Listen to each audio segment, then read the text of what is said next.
এই খবর প্রিয় তারকা শিক্ষার্থীরা, বাংলা প্রথম পত্রের আর একটি ক্লাসে তোমাদের সবাইকে স্বাগতম জানাচ্ছি।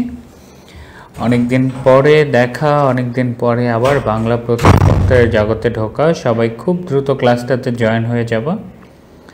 আজ আমরা মনে পড়ার, মনে রাখার এবং একই সাথে মুড সুইংয়ের একটা কবিতা পড়ব।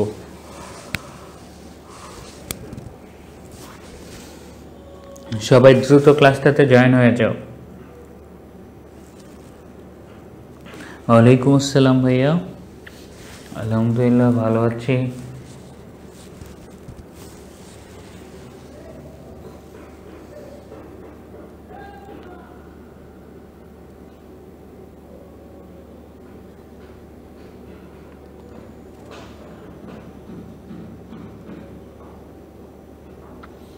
আজকের এই কবিতাটির মধ্য দিয়েই আমাদের ইতি টানবো আমরা আমাদের পদ্য পার্টের।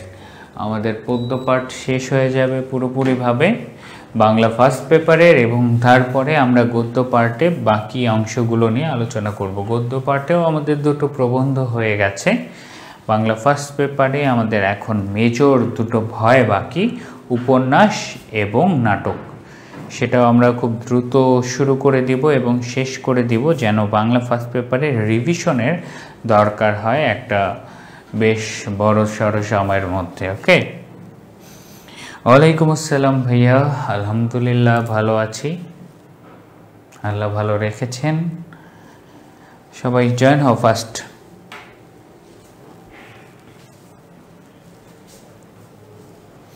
আজকের কবিতাটার নাম কি? আজকের কবিতাটা হচ্ছে মুড সুইং কবিতা। কেন এটাকে মুড সুইং কবিতা বলি? এই কবিতাটা হচ্ছে মেয়েদের মনের অবস্থাকে বোঝায়, কত কমপ্লেক্সলি চিন্তা করে, কত কিছু লুকিয়ে রাখতে পারে আবেগ, সেই বিষয়টাকে বোঝায়। আজ আমরা আজকের কবিতাটা পড়ে মেয়েদের মন বোঝা শিখব, ঠিক আছে? ওকে, কিভাবে একটা মেয়ের মনের কথা বুঝতে হয় সেটাই আমরা আজকের কবিতায় পড়ব। তো সবাই জয়েন হয়ে যাও। আজকের কবিতাটা খুবই সহজ বাংলার। আমরা কঠিন পর্ব, আমাদের প্রথমেই আমরা কঠিন পর্বগুলো সেরে ফেলেছি। আমি কিংবদন্তির কথা বলছি, এটা আমরা কঠিন পর্ব এটাও শেষ করে ফেলেছি, বিদ্রোহীও শেষ। এখন একটু সহজ, এই এরিয়াগুলো একটু সহজ, একটু কিছু দেখলেই হয়ে যায়। ওকে, ঠিক আছে। ওয়ালাইকুম আসসালাম ভাইয়া, আলহামদুলিল্লাহ আমি ভালো আছি। সো চলো, জোশ নিয়ে আমরা মেয়েদের হোশ হারাই, এবং সেই জায়গা থেকে আমরা পেয়ে যাব সুফিয়া কামাল, আমাদের বইয়ে একমাত্র নারী লেখক, একমাত্র নারী লেখক আমাদের সিলেবাসের মধ্যে। তিনি কে? তিনি হচ্ছেন সুফিয়া কামাল। সুফিয়া কামালের উপাধি কি? জননী সাহসিকা উপাধি তাকে দেওয়া হয়। সুফিয়া কামালের জননী সাহসিকা উপাধি দেওয়া হয়। তার পপুলার ছদ্মনাম পাওয়া যায় না, তাই মাথায় রাখবা ভাইয়া, ছদ্মনাম আর উপাধি কিন্তু এক নয়। এটা তোমাদেরকে আমি বারবার বুঝিয়ে দিয়েছি। উপাধি যেটা মানুষ তার কর্মকাণ্ডের জন্য সাহিত্যকে দেখে কোনো সংস্থা বা বেশ কিছু মানুষ যে বক্তব্য দেয় সেটাই তার উপাধি। অপরদিকে ছদ্মনাম সাহিত্যের গোপন নাম, এক করবা না। তাহলে সুফিয়া কামালের উপাধি কি? জননী সাহসিকা। 1911 সালের 20 জুন তিনি জন্মগ্রহণ করেন বরিশাল জেলার শায়েস্তাবাদ গ্রামে নানার বাড়িতে, এবং 1999 সালের 20 নভেম্বর তিনি মৃত্যুবরণ করেন। তার পিতার নাম সৈয়দ আব্দুল বারী, মাতার নাম সাবেরা বেগম। এটার দরকার নাই, জাস্ট দরকার আছে কি বলো দেখি? জননী সাহসিকা, 11 সালের 20, ঠিক আছে? 11 সালের 20, 99 সালের 20, একটা হচ্ছে জুন, একটা হচ্ছে নভেম্বর। 11 সালের 20 জুন, 99 সালের 20 নভেম্বর। ওকে, সুফিয়া কামালের এই জিনিসটা তার ব্যক্তিগত জীবনের চেয়ে তার ম্যারিড লাইফ এই কবিতার জন্য খুবই গুরুত্বপূর্ণ। Triple star question. কেননা আমরা আজকে যে তাহারই পরে মনে কবিতাটা পড়ব, এই তাহারই হচ্ছে সুফিয়া কামালের ফার্স্ট হাজব্যান্ড, যাকে তিনি ভালোবেসে বিয়ে করেছেন। আমি এই ফিলোসফিটার সাথে একদমই একমত নই। কেন বলবো? যারা রিলিজিয়াস আছো তারাও, আমাদের অনেকেই ফ্যামিলি থেকে চাপ হয়। ধরো তুমি কাউকে ভালোবেসে বিয়ে করলা, ঠিক আছে, তুমি কাউকে ভালোবেসে বিয়ে করলা, বা ইটস ইওর অ্যারেঞ্জ ম্যারেজও হতে পারে, তুমি তাকে বিয়ে করলে, ঠিক আছে, তোমার লাইফ লং চলে গেল। দেখবা মানুষ, তুমি যদি খুবই তোমার বেসিক্যালি তোমার নিডকে জানো, তোমার কি বলো দেখি, তোমার চাহিদাকে তুমি চেনো, জাস্ট মজার বাইরে গিয়ে একজন মানুষের জন্য একজন জীবনসঙ্গী, তোমাদের আজকে মেয়েদের দিকে লাইফের লিসনও দিয়ে দিই, জীবনসঙ্গী পারফেক্ট। তো এই ফিলোসফিটার সাথে আমি একদমই একমত নয়। ছেলে মানুষ, ঠিক আছে, আর ধরো আমার কারো একজনের ওয়াইফ মারা গেছে, তো ছেলে মানুষ একাই থাকতে পারবে না, ছেলে মানুষ নিজের খেয়াল রাখতে পারবে না, এইটা বরাবরই হয়। কোনো ছেলের ওয়াইফ যদি মারা যায়, সে বিয়ে 90% কেসে করে যে ছেলে মানুষ একাই চলতে পারবে না, তার কাজ করার জন্য একটা কাজের মেয়ে বা বউ লাগবে। এই থিওরিটা আমাদের সমাজে এতটা বেশি ডিপলি চলে গেছে।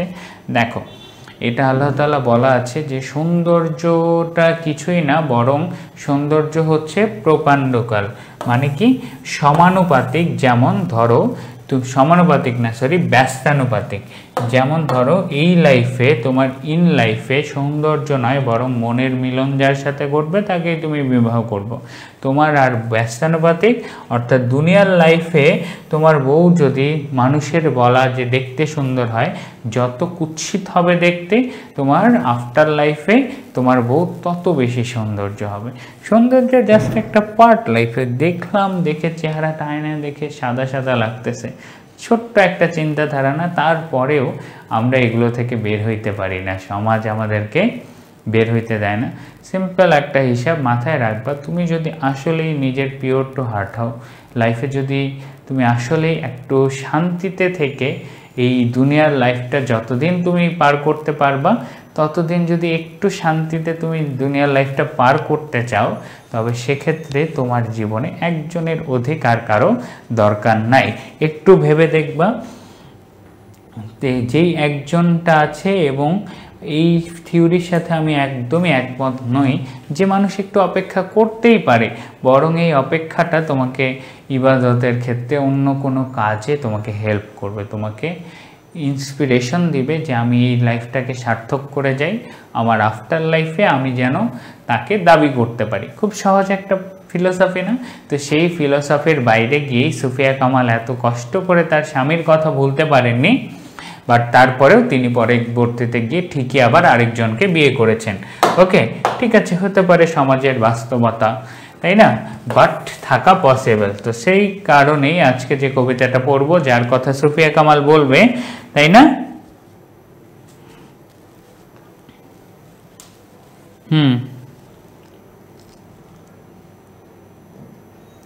এবং আজকে কি বলো দেখি, সুফিয়া কামালের যে গল্পটা পড়বো, এবং এখন অনেক সিরিয়াস কথা বললাম, এখন একটা মজার কথা বলি। কি বলো দেখি, মজার কথা হচ্ছে এইখানে সুফিয়া কামাল বরিশাল, দক্ষিণবঙ্গের সুফিয়া কামাল বরিশাল্লা এবং চাটগাইয়া।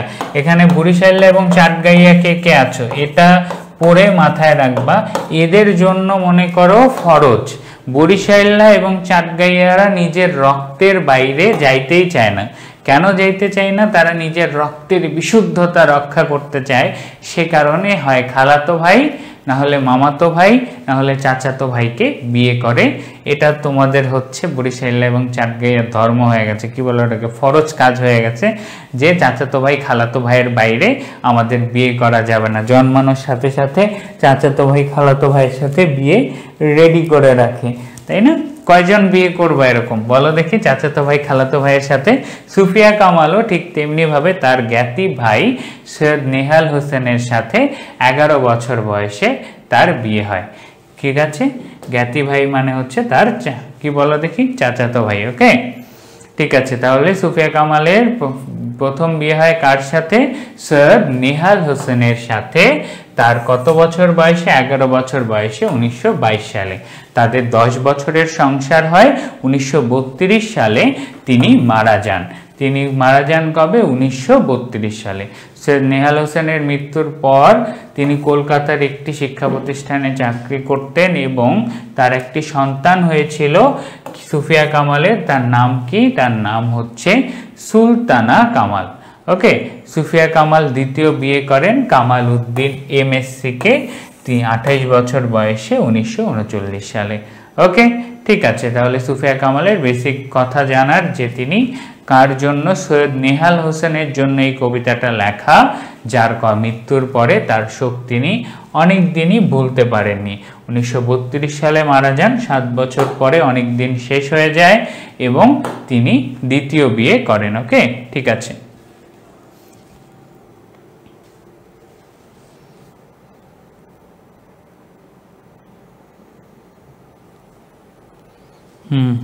ডাহা মিথ্যা কথা না ভাইয়া, একদম। তোমাদেরও দেখবা কোনো না কোনো কারণে চাটগাইয়া আছো, বিয়ে করে ফেলিও চাচাতো ভাইকে, বংশের রক্ত রক্ষা করবা তোমরা, ঠিক আছে না? ওকে,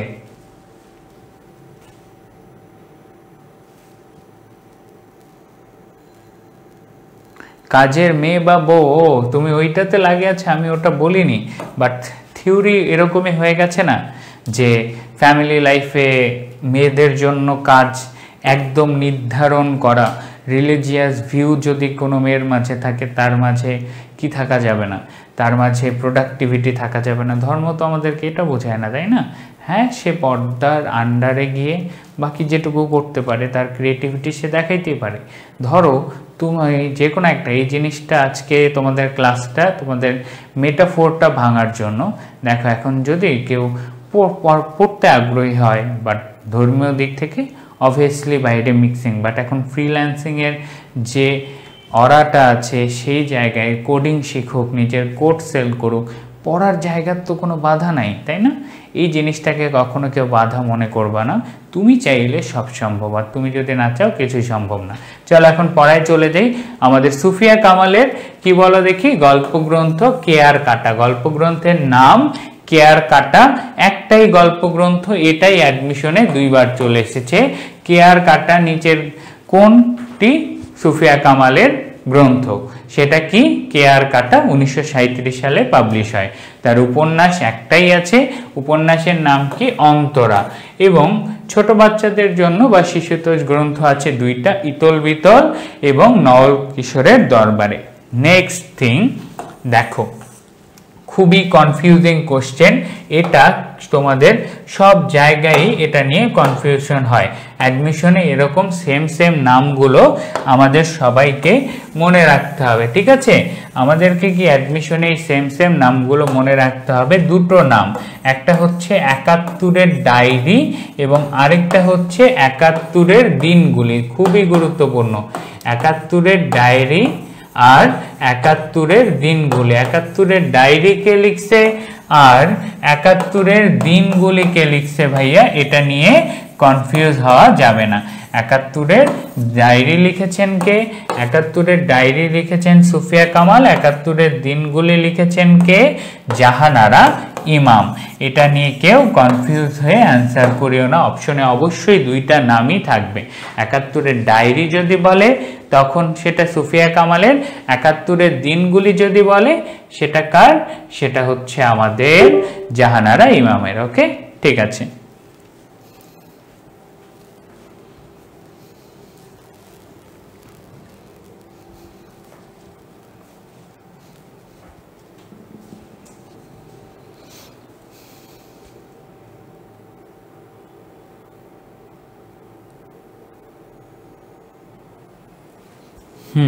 এটাও ঠিক, সমাজ থেকে সুরক্ষা এটা অনেক একটা মেজর বিষয়। সবাইকে সমাজ থেকে এই জিনিসটা রক্ষা করা অনেক টাফ। আমি যেটা বললাম এটা জাস্ট হচ্ছে ফিলোসফিক্যাল দিক, যে মানুষ চাইলে পারে, বাট স্ট্রাগলের সহ্য করার থেকে, কোনো স্বামী মারা গেছে তিনি একা, তৎকালীন সমাজে আমরা যে পরিমাণে টন্ট সহ্য করতে হয় তার তুলনায় এখন আমাদের সমাজটা অনেক ইন্ডিপেন্ডেন্ট হয়েছে, বাট সেই সময় ছিল না। অবভিয়াসলি খুব সুন্দর একটা মতবাদ। তোমাদের সাথে এই ধরনের কনভারসেশন করার কারণ হচ্ছে তোমাদের ক্রিটিক্যাল থিঙ্কিংগুলো, আমি শিক্ষক, আমি তোমাকে বললাম, আমার মতবাদের বাইরে তোমাকে কিছু বলা যাবে না, বিষয়টা এমন নয়। ক্রিটিক্যাল থিঙ্কিংয়ে বিরুদ্ধ মতবাদ রাখতে শিখবা, শিক্ষকও তোমাদের কাছ থেকে শিখতে পারে, তাই না?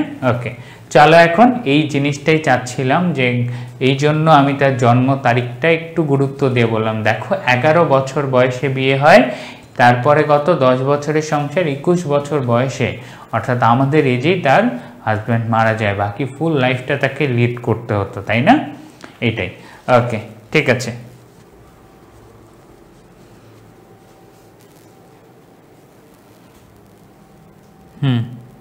জ্ঞাতি ভাই কি? জ্ঞাতি ভাই হচ্ছে রক্তের সম্পর্কের ভাই। জ্ঞাতি ভাই হচ্ছে রক্তের সম্পর্কের ভাই। রক্তের সম্পর্কের ভাইয়ের মধ্যে মায়ের দিক থেকে খালাতো ভাই এবং কি মামাতো ভাই, ভাইয়ের দিক থেকে চাচাতো ভাই এবং ফুফাতো ভাই, এরাই হচ্ছে জ্ঞাতি ভাই। ক্লিয়ার? অর্থাৎ যাদের সাথে ডিরেক্ট রক্তের সম্পর্ক আছে। তারপরে হচ্ছে তার ভ্রমণ কাহিনী সোভিয়েতের দিনগুলো। দেখো এটা আবার দিনগুলো নাম, কিন্তু এটা জাহানারা ইমাম লেখেনি, এটা কে লিখছে? সুফিয়া কামাল। এবং তার বাইরে গিয়ে সুফিয়া কামালের মায়া কাজল, সাঝের মায়া, মৃত্তিকার ঘান, উদাত্ত পৃথিবী, অভিযাত্রিক এবং কি আর দরকার নাই, শেষ। এই কয়টা নাম পড়লেই হয়ে যাবে। কি কি? মায়া কাজল, সাঝের মায়া, মৃত্তিকার ঘান, উদাত্ত পৃথিবী, অভিযাত্রিক, এগুলো কাব্যগ্রন্থ। গল্পগ্রন্থ কেয়ার কাটা, উপন্যাস অন্তরা। শিশুতোষ গ্রন্থে আমরা পাবো ইতল পিতল, নলকিশোরের দরবারে, 71-এর ডায়েরি, সোভিয়েতের দিনগুলি। এগুলো কার লেখা? সুফিয়া কামালের। আর অপরদিকে 71-এর দিনগুলি কার লেখা? জাহানারা ইমামের লেখা। ওকে, ঠিক আছে। তিনি কি কি পেয়েছেন? বাংলা একাডেমি পুরস্কার পেয়েছেন এবং ট্রিপল স্টার কোশ্চেন জিকের জন্য। সাধারণ জ্ঞানে 1 বছরের অ্যাডমিশনে আসা কোশ্চেন। 21শে পদক বিজয়ী বাংলাদেশের প্রথম নারী কে ছিলেন? 21শে পদক বিজয়ী বাংলাদেশের প্রথম নারী সুফিয়া কামাল। ওকে, ঠিক আছে। 21শে পদক বিজয়ী বাংলাদেশের প্রথম নারী কে?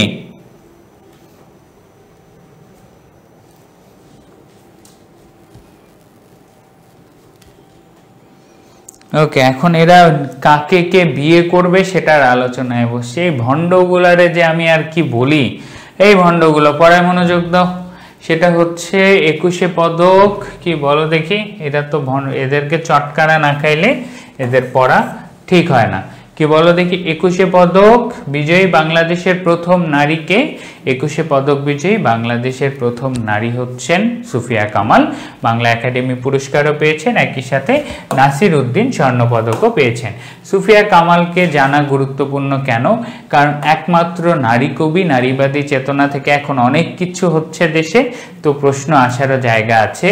তার প্রথম কবিতার নাম কি? বাসন্তী। সম্পাদিত পত্রিকার নাম বেগন এবং সাঝের মায়া কাব্যগ্রন্থের মুখবন্ধ কাজী নজরুল ইসলাম লিখে দিয়েছিলেন। খুবই গুরুত্বপূর্ণ একটা কোশ্চেন। তিনি যে এতটা পপুলার হয়েছেন, সবচেয়ে পপুলার নারী লেখক হচ্ছেন সুফিয়া কামাল। ঠিক আছে? ওকে, তারপরে সুফিয়া কামালের আলোচনা শেষ। এবারে আমরা কিছু শব্দ পাবো এবং এই শব্দগুলো অ্যাডমিশনের জন্য খুবই গুরুত্বপূর্ণ। ধরা মানে পৃথিবী, বরিয়া মানে বরণ করা, সমীর মানে বাতাস, এটা আমরা জানি। উন্মনা মানে কি? কবি কেন এত উন্মনা তুমি, মানে ব্যাকুল বা উদাস তুমি। অলখ, অলক্ষ্য বা যত দূর দেখা যায়। পাথার, সমুদ্র। মিনতি, অনুরোধ, প্রার্থনা। পুষ্পারতি, ফুলের অভ্যর্থনা, লভেনি, লাভ করেনি। ঋতুর রাজন, এটাও ট্রিপল স্টার কোশ্চেন। ঋতুর রাজন মানে হচ্ছে ঋতুর রাজাকে, ঋতুর রাজন হচ্ছে বসন্ত। তারপরে অর্ঘ্য বিরোচন, অঞ্জলি প্রদান। কুহেলি, উত্তরী তলে, এটা খুবই গুরুত্বপূর্ণ। কুহেলি মানে কুয়াশা, উত্তরী মানে চাদর, চাদরে ঢাকা, রিক্ত হস্তে খালি হাতে। পুষ্পারতি মানে কি? ফুলের অভ্যর্থনা। এখানে গুরুত্বপূর্ণ কোনগুলো? আমরা জানি পাথার মানে সমুদ্র, এগুলো নর্মাল সব পারি। পারি না হচ্ছে পুষ্পারতি মানে ফুলের অভ্যর্থনা, অর্ঘ্য বিরোচন মানে অঞ্জলি দেওয়া, যেটা হচ্ছে হিন্দু ধর্মাবলম্বীরা করে পূজার সময় ফুল বিরোচন করে, এটাকেই বলা হয় কি? অর্ঘ্য বিরোচন। কুহেলি মানে কুয়াশা, উত্তরী মানে চাদর, এগুলো আমরা পারবো। ওকে, ঠিক আছে।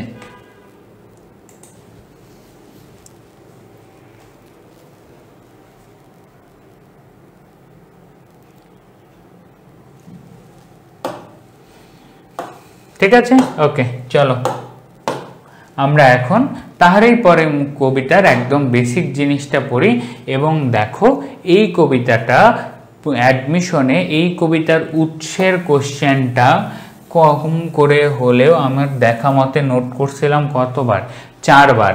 4 বার মানে 4টা বিশ্ববিদ্যালয়ের সেপারেটে এই একটা কোশ্চেন কি, তাহারই পরে মনে কবিতাটা কোন পত্রিকায় পাবলিশ হয়। এই উৎস থেকে তোমাদের বরাবরই বলছি ব্যবচ্ছেদে একটা না একটা প্রশ্ন অ্যাডমিশনে আসবেই, একদম বলা যাবে না। কোন পত্রিকা? মাসিক মোহাম্মদী পত্রিকায়। কত সাল? 1935 সালে কবিতাটি প্রথম প্রকাশিত হয়। খুবই সহজ কথা। তাহারই পরে মনে কবিতাটা কোথায়? মাসিক মোহাম্মদী। মাসিক মোহাম্মদী কত সাল? 1935 সাল। ক্লিয়ার? ওকে। তারপরে কবিতাটা কোন ধরনের কবিতা এবং আমাদের বইয়ে আমরা কি কি ছন্দ, মাত্রাবৃত্ত ছন্দ এবং গদ্য ছন্দ, এই দুইটা ছন্দেরই কবিতা পাই। বাট এর বাইরে গিয়ে একমাত্র ডিফারেন্ট কবিতার ছন্দ হচ্ছে অক্ষরবৃত্ত ছন্দ এবং তাহারই পরে মনে কবিতাটা অক্ষরবৃত্ত ছন্দে রচিত। আমাদের বইয়ে এই কবিতা ছাড়া আর অক্ষরবৃত্ত ছন্দে রচিত কোনো কবিতা নাই। খুবই গুরুত্বপূর্ণ কোশ্চেন। তাহারই পরে মনে কবিতাটা মাত্রাবৃত্ত ছন্দে রচিত নয়। কোন ছন্দে আছে এটা? এটা অক্ষরবৃত্ত ছন্দে রচিত। ক্লিয়ার? শীটে ঠিক করে নাও ভাইয়া, শীটে 5 আর 6 এর ঝামেলা আছে। ওকে, অবশ্যই ঠিক করে নিবা, অবশ্যই। শীটের সাথে মিল না থাকলে কমেন্ট করবা। এই জায়গায় আমি যা পড়াচ্ছি এগুলো একদম তথ্য বলেছিলাম না। 5 আর 6 ঠিক করে নাও। 1935 সাল, মাস্ট 1935 সাল। মাসিক কোন পত্রিকা? মোহাম্মদী পত্রিকায় 1935 সাল। এবং এই কবিতাটা একটা সংলাপধর্মী কবিতা, ট্রিপল স্টার কোশ্চেন। এই কবিতায় দুজনের কথা হচ্ছে, কবি আর কবি ভক্তের, কবি আর কবি ভক্তের মাঝে কথা হচ্ছিল। ওকে, ঠিক আছে। তারপরে কি? তারপরে হচ্ছে এই কবিতার লক্ষণীয় বৈশিষ্ট্য হচ্ছে নাটকীয়তা, অর্থাৎ এখানে সংলাপ আছে, কথা আছে, কাহিনী আছে এই কবিতায়। কবিতায় স্তবক হচ্ছে 5টা, প্রত্যেকটা স্তবকে লাইন 6টা, 5 6 30। নর্মাল ম্যাথ, কবিতার লাইন আছে মোট 30টা। স্তবক বিন্যাসে বৈচিত্র্য আছে, অবভিয়াসলি বৈচিত্র্য আছে, এক একটা জায়গায় এক একভাবে এক একটা কথার উত্তর তিনি পাবলিশ করেছেন। তাহলে কি বলো দেখি? জীবনের বিষণ্ণ মাধুর্য এই কবিতার মূল বিষয়। মানে কি? অর্থাৎ জীবনের স্মৃতিকাতরতা এবং বিষণ্ণতাকে সৌন্দর্য, প্রাকৃতিক সৌন্দর্যের সাথে ছুড়ে তিনি রিপ্রেজেন্ট করেন। এই পুরো কবিতার থিম তার স্বামী মারা গেছে, সেটা নিয়ে তিনি খুব কষ্টে আছেন। সেই স্মৃতিটা তার জীবনের সুখকর সময়ে তিনি ভুলতে পারতেছেন না। কবিতার লাইনগুলো পড়লেই আমরা পেরে যাব। আমাদের বেসিক তথ্যগুলো পড়া শেষ। এবার চলো আমরা কবিতার লাইনের ব্যাখ্যায় ঢুকে যাই। আবারও মনে রাখো এই কবিতাটা কেমন কবিতা? সংলাপধর্মী কবিতা। মানে কি? এই মানে হচ্ছে কবিতায় লাইন কথোপকথন পাওয়া যাবে, নাটকীয়তা পাওয়া যাবে। কার কার মাঝে কথোপকথন হয়? কবি মানে সুফিয়া কামাল নিজে এবং কবি ভক্ত মানে কি? দেখো, কবি মানে হচ্ছে সুফিয়া কামাল নিজে, কবি ভক্ত মানে কবির কোনো একজন ভক্ত বা একটা ক্যারেক্টার বানিয়েছে। এবং শীত, শীত কি বলো দেখি? এই শীতই হচ্ছে তার স্বামী নেহাল হোসেনের স্মৃতি। কি বলো দেখি? স্বামী নেহাল হোসেনের স্মৃতি বা বিষণ্ণতাই হচ্ছে শীত। অপরদিকে বসন্ত হচ্ছে তার জীবনের সফলতা, তার জীবনের সফলতা। সুফিয়া কামালের প্রতি আমাদের সৈয়দ নেহাল হোসেন অনেক বেশি সাপোর্টিভ ছিলেন। বাট সুফিয়া কামাল যখন পপুলার হয়েছেন তখন কি? তখন কিন্তু সৈয়দ নেহাল হোসেন আর তার মাঝে ছিলেন না। তার জীবনে তখন সফলতা আসছে, সবই আসছে, কিন্তু যেই মানুষটা তাকে সফল করে দেওয়ার জন্য কাজ করে গেছে তাকে সুফিয়া কামাল কোনো মতেই ভুলতে পারেননি। ওকে, ঠিক আছে। ওকে, তো চলো। হে কবি নীরব কেন, ফাগুন এসেছে যে ধরায়। তাহলে ফাগুনের আগমন দ্বারাই বোঝানো হয় বসন্ত এসেছে। অর্থাৎ এখানে কনভারসেশন হচ্ছে যে কবি তুমি নীরব কেন, তোমার জীবনে সুখ এসেছে, বসন্ত চলে এসেছে, তুমি কেন নীরব থাকছো, বসন্তে বরিয়া তুমি লবে নাকি তব বন্দনায়। এখানে প্রথম কথা হচ্ছে কবি ভক্ত কবির কাছে কি চান। কবি ভক্ত কবির কাছে চান হচ্ছে যে কবি বসন্ত বন্দনা রচনা করে বসন্তকে গ্রহণ করবে, অর্থাৎ বসন্তের জন্য গান বা সাহিত্য রচনা করবে।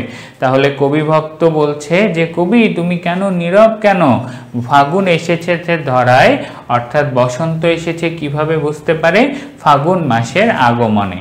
এবং কবিকে তুমি কি বসন্ত বন্দনা রচনা করার জন্য রচনা করবে কিনা এটা আগে জিজ্ঞেস করে। কহিল সে স্নিগ্ধ আখি তুলি, দক্ষিণে দুয়ার গেছে খুলি।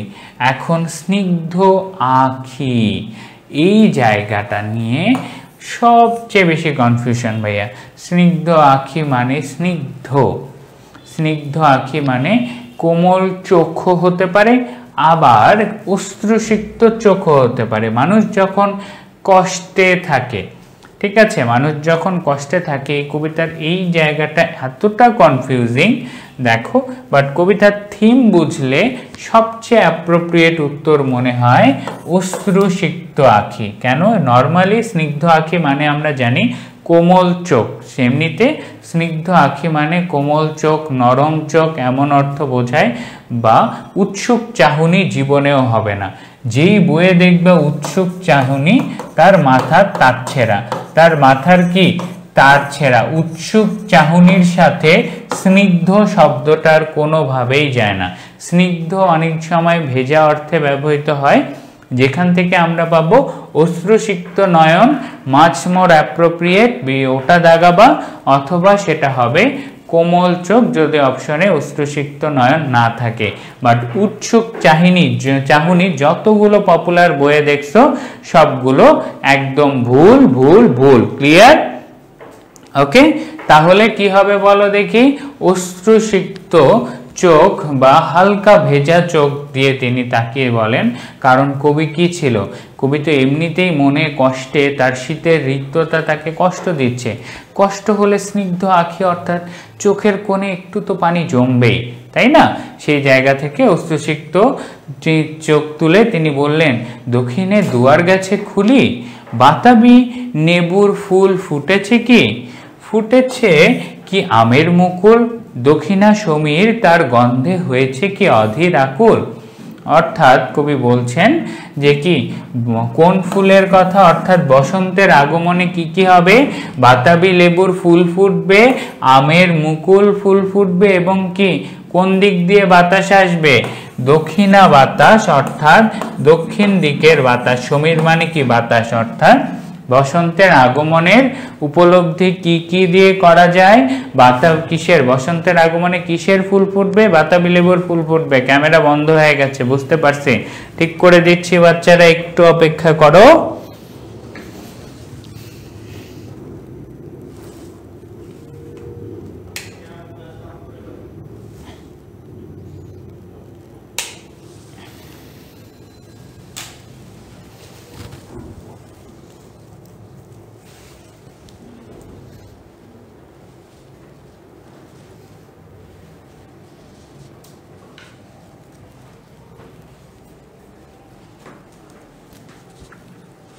ঠিক আছে, ওকে।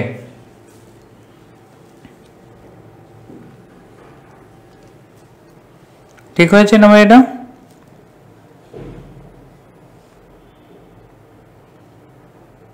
কি রে, এখনো আসছে? হ্যাঁ আসছে, ওকে।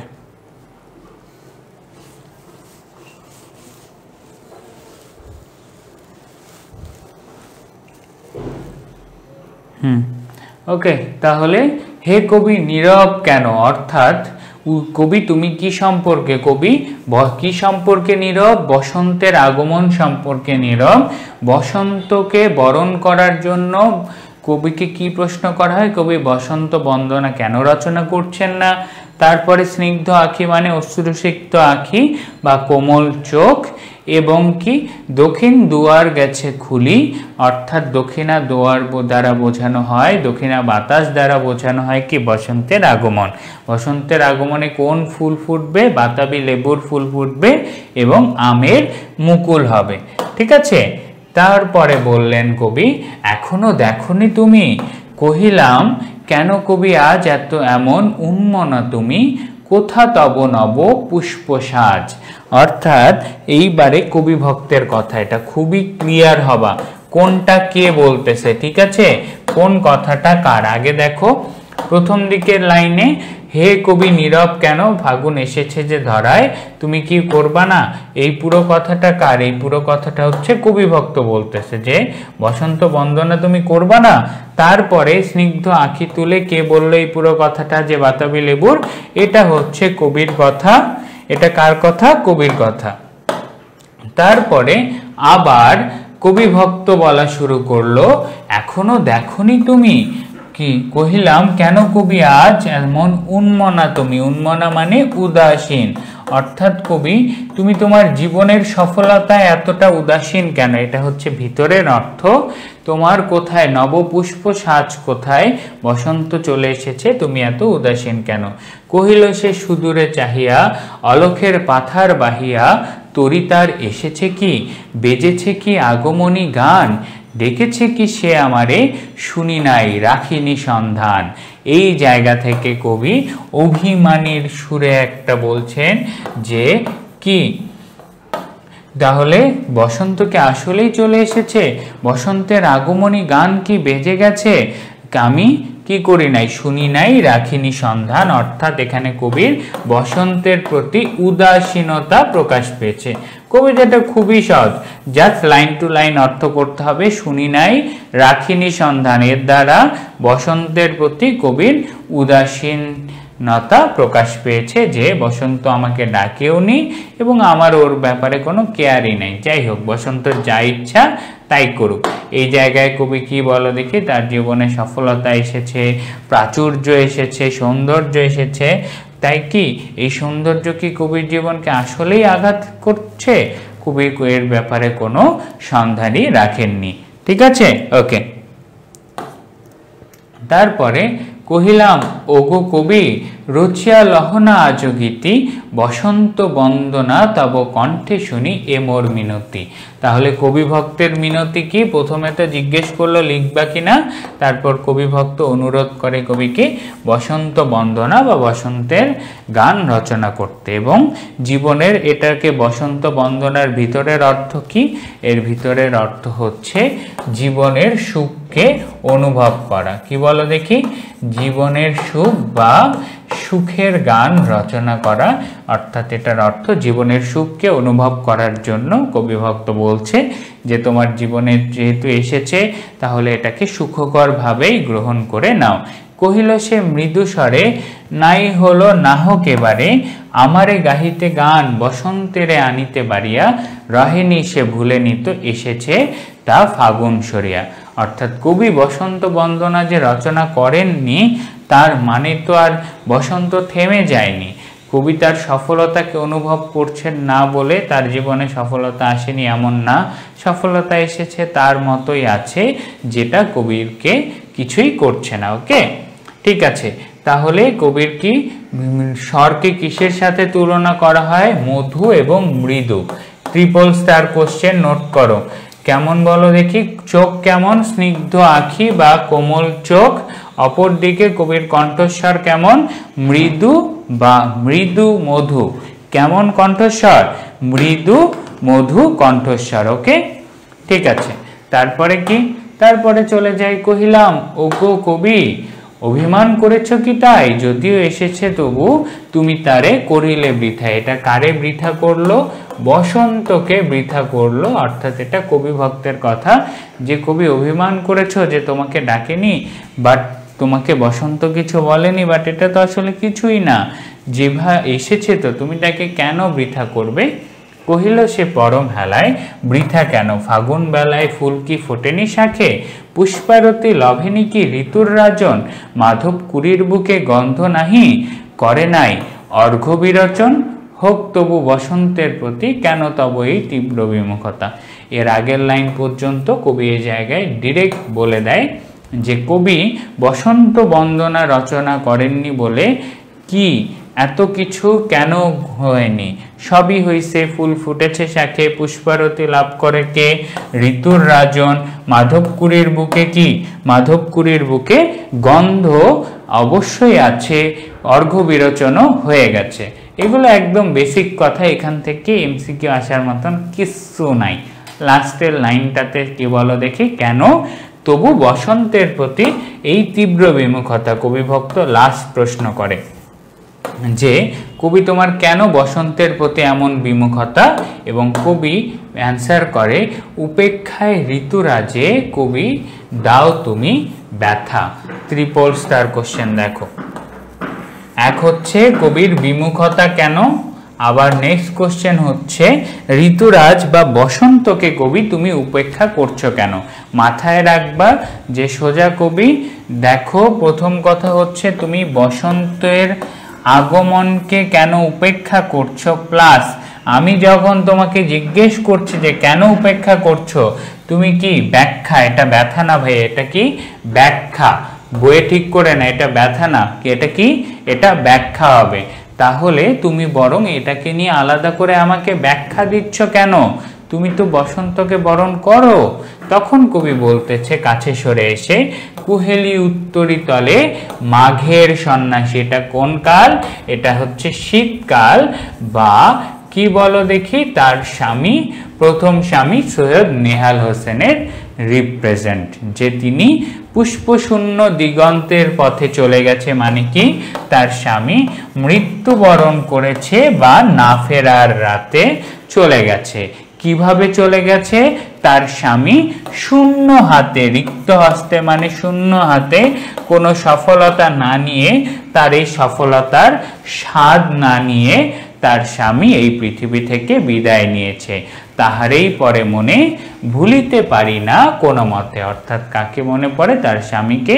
অর্থাৎ এই কবিতায় দুটো জিনিস, এক হচ্ছে বসন্ত আর এক হচ্ছে শীত। কবি উদাসীন বসন্তের প্রতি, বসন্ত বন্দনা রচনা করবেন না। বসন্তের সময় কি কি হয় এগুলো জ্ঞানমূলক, লাইন টু লাইন দাগায় পড়লে এনাফ।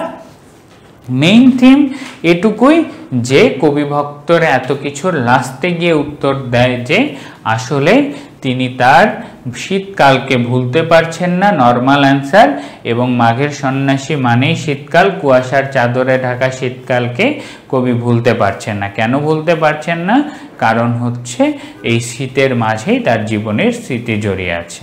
ওকে, ঠিক আছে, শীত কিভাবে চলে গেছে, রিক্ত হস্তে বা শূন্য হাতে চলে গেছে। এখন চলো আমরা কিছু প্রয়োজনীয় কোশ্চেন প্র্যাকটিস করি। ওকে, ঠিক আছে। আগে লিখছে, দ্বিতীয় বিয়ে করার আগে লিখছে ভাইয়া, অর্ঘ্য বিরোচন। অর্ঘ্য বিরোচন হচ্ছে তোমার কি, ফুল দেওয়া বা অর্ঘ্য বিরোচন দ্বারা, অর্থাৎ পূজার সময় যে ফুল দান করে এবং অনেকগুলো উপাদানও সাথে থাকে, একসাথেও ব্যবহার করা হয়। অনেক সময় কি বলো দেখি, অনেক সময় শুধু ফুলকেও ধরা হয়, but most of the time অর্ঘ্য মানে পূজার উপকরণকে দেওয়া, অর্থাৎ প্রয়োজনীয় উপকরণগুলোকে দিয়ে সম্মান প্রদর্শন অর্থে। ওকে, ঠিক আছে। ওকে, তারপরে চলো প্রথম চরণ, হে কবি নীরব কেন ফাগুন এসেছে ধরায়, শেষ চরণ, রিক্ত হস্তে তাহারেই পরে মনে ভুলিতে পারি না কোনো মতে। ফাগুন আসা সত্ত্বেও কবি কেমন, নীরব প্লাস উদাসীন, এই জিনিসটা মাথায় রাখবা। ফাগুন আসা সত্ত্বেও কবির অভিব্যক্তি কেমন, নীরব বা উদাসীন। কবির নীরবতার কারণ কি, প্রিয় বিয়োগ বা কি বলো দেখি, বা হচ্ছে নিজের কাছের মানুষকে হারানোর স্মৃতি। স্নিগ্ধ আঁখি তুলে কথা বলছেন কে, কবি। কবি আর কবি ভক্তের কথা এটা ওলট পালট করা যাবে না। স্নিগ্ধ আঁখি তুলে কবি কি জানতে চান, কবি জানতে চান দক্ষিণা বাতাস বইতে শুরু করেছে কিনা। দক্ষিণা বাতাস কিসের প্রতীক, বসন্তের প্রতীক। দক্ষিণা বাতাস কিসের প্রতীক, বসন্তের প্রতীক। কবির চোখকে স্নিগ্ধ আঁখি বলা হয়েছে কেন, কারণ তিনি মমতাময়ী, শুধু এইটুকু না, প্লাস তার কি লুকায়িত বেদনা। কিসের বেদনা? লুকায়িত বেদনা। এই দুইটা অর্থে কোমল চোখ যখন বোঝাবে তখন হয়ে যাবে তিনি মমতাময়ী বা তার মাঝে একটা মায়া কাজ করে সেই অর্থে। আর এটা যখন আমরা ডিরেক্টলি অর্থ করব তখন সেটা হবে অশ্রুসিক্ত আঁখি, অর্থাৎ তার লুকায়িত বেদনা বোঝাতে স্নিগ্ধ আঁখি ব্যবহার করা হয়েছে। দক্ষিণা বাতাসকে আকুল করে কে? নর্মাল জ্ঞানমূলক কোশ্চেন। বাতাবি লেবু আর আমের মুকুল। দক্ষিণা বাতাসকে কি বলো দেখি? দক্ষিণা বাতাসকে আকুল করে কে? সেটা হচ্ছে বাতাবি লেবুর গন্ধ, আমের মুকুল। তরি আসবে কোথা থেকে? অলক্ষের সমুদ্র থেকে। অলক মানে কি? আবার ট্রিপল স্টার কোশ্চেন। অলক মানে হচ্ছে দিগন্ত পর্যন্ত, অর্থাৎ যত দূর চোখ যায়। অলক মানে কি? দিগন্ত পর্যন্ত বা যত দূর চোখ যায়। কবি ভক্ত কবিকে কি মিনতি করে? বসন্তকে বরণ করার জন্য, এবং বসন্তকে বরণ করার জন্য বসন্তের গান রচনা করার কি করে? বসন্তের গান রচনা করার অনুরোধ জানায়। ওকে, ঠিক আছে। তারপরে কবি ভক্তের কবি প্রতি কবির জিজ্ঞাসা কি প্রমাণ করে? এটা অ্যাডমিশনে আসা কোশ্চেন ভাইয়া। কবি ভক্ত যখন বলতেছে, কবি খালি প্রশ্নই করে যাচ্ছে যে বসন্ত কি আসছে, আসেনি, ও আমি তো জানি না। তাহলে এই জায়গায় কবির বসন্তের প্রতি উদাসীনতাই প্রকাশ পায়। কি পায়? কবির বসন্তের প্রতি উদাসীনতা প্রকাশ পায়। কবি কুহেলি উত্তরীতলে মাঘের সন্ন্যাসী কোন ঋতু? শীত ঋতু। শীত ঋতুকে স্থান দিয়েছেন কিসের বিপরীতে? বসন্তের বিপরীতে। বসন্ত তাকে কোনোভাবে আগ্রহী করতে পারে না।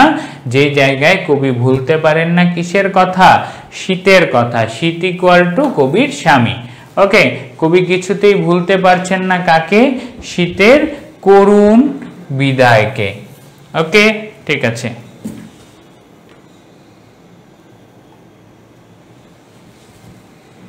তারপরে কবির মন জুড়ে শীতের রিক্ত বিষণ্ণ ছবি কাকে? স্বামীর মৃত্যুকে। পুষ্পশূন্য দিগন্তের পথে চলে গিয়েছে কে? নর্মাল জ্ঞানমূলক কোশ্চেন। মাঘের সন্ন্যাসী চলে গিয়েছে। মাঘের সন্ন্যাসী কিভাবে চলে যায় বা শীতকাল কিভাবে চলে যায়? তার স্বামী এই পৃথিবী থেকে বিদায় নিয়েছেন কিভাবে? শূন্য হাতে, কোনো খ্যাতি ছাড়াই, কোনো যশ ছাড়াই, বরং তার স্ট্রাগলের সময়ে যিনি তার পাশে ছিলেন সেই মানুষটাই আর সুফিয়া কামালের পাশে নেই। এই আলোচনা থেকেই আমাদের তাহারি পরে মনে কবিতাটা শেষ। কবিতাটা খুবই সহজ ভাইয়া, আসলেই খুবই সহজ। শুক্রবারের দিন নামাজ পড়বে, এই টাইমে চাপের কিছু পড়াইলাম না। নেক্সট চাপের বাপ, কনফিউশনের বাপ, বিলাসী গল্প দিয়ে আমরা আমাদের যুদ্ধ যাত্রা শুরু করব। কি বলো, ঠিক আছে? নাকি আগামী দিন আমরা তার চেয়ে বরং সব পদ্য শেষ করছি না? দেখি কেমন আমরা পদ্য পারি। আমরা তাহলে আগামী দিন অল পদ্যের এমসিকিউ একটা ক্লাস করি, একদম যাচাই করে নিই আগা থেকে মাথা পর্যন্ত আমরা পদ্য কেমন পারতেছি। যা যা পড়ছি রিভিশন দিয়ে নেই, কালকে আমরা পদ্যের একটা মাস্টার ক্লাস করব। ওকে, ঠিক আছে। এটাই আমার মতে মনে হয় বেটার হবে। কি বলো বাচ্চারা? এই শীত কখন আসছে? কুহেলি উত্তরীতলে মাঘের সন্ন্যাসী। শীত আসছে মানে কবির স্বামী আসছে। এটা জাস্ট ওনার মেটাফর। ওনার স্বামী এখন আসছে, এটা কোনো কথা হইল? আচ্ছা, না বিলাসী কখন পড়াইলাম ভাইয়া? না, বিলাসী পড়াই নাই তো।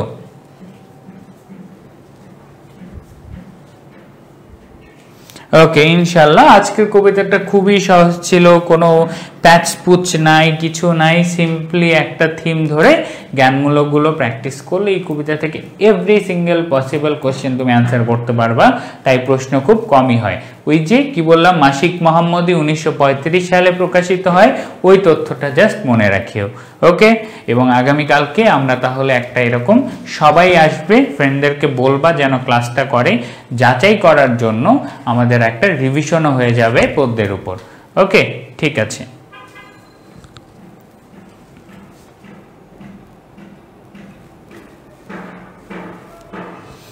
সিলেবাসের বাইরে পরীক্ষার আগের দিন পড়ে যাওয়া এরকমই অবস্থা হবে। পরীক্ষার আগে সিলেবাসের বাইরে পড়তে হবে না ভাইয়া। এবারও শর্ট সিলেবাস সার্কুলার পাবলিশ হয়ে গেছে, উভয় বিশ্ববিদ্যালয়ে সার্কুলারে লেখা তোমাদের 2024 সালে অনুষ্ঠিতব্য পরীক্ষায় যে সিলেবাস ছিল সেই সিলেবাসখানাই বর্তমানে অ্যাডমিশনেরও সিলেবাস হবে। কিছু উমচঙ্গা উচ্চণ্ডা শিক্ষক যদি বুঝতে না পারে সেটা তার ব্যর্থতা, বাট বাইরে থেকে প্রশ্ন আসবেই না। তারপরেও বেসিক থিম সিলেবাসের বাইরের ওগুলো সম্পর্কে আমরা শেষে, একদম শেষে একটু আইডিয়া দিয়ে দিব। আগে শর্ট সিলেবাসটা প্রপারলি কমপ্লিট করো। ওকে, ঠিক আছে।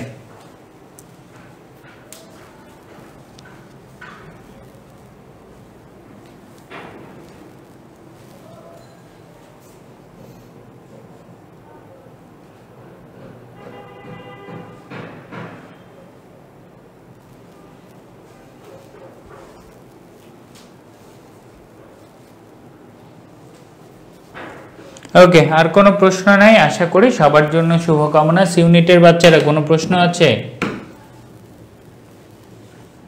আল্লাহ হাফেজ।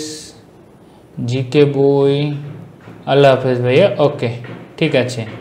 এক্সামে প্রশ্ন আসছিল বিলাসী থেকে। আচ্ছা, আমি দেখছি। ওকে, ঠিক আছে। কি এমসিকিউ বলে দেন না, মানে বুঝতে পারিনি। লাইন টু লাইন কোথায় কোনটা এমসিকিউ আসবে দাগায় দিলাম তো ভাইয়া।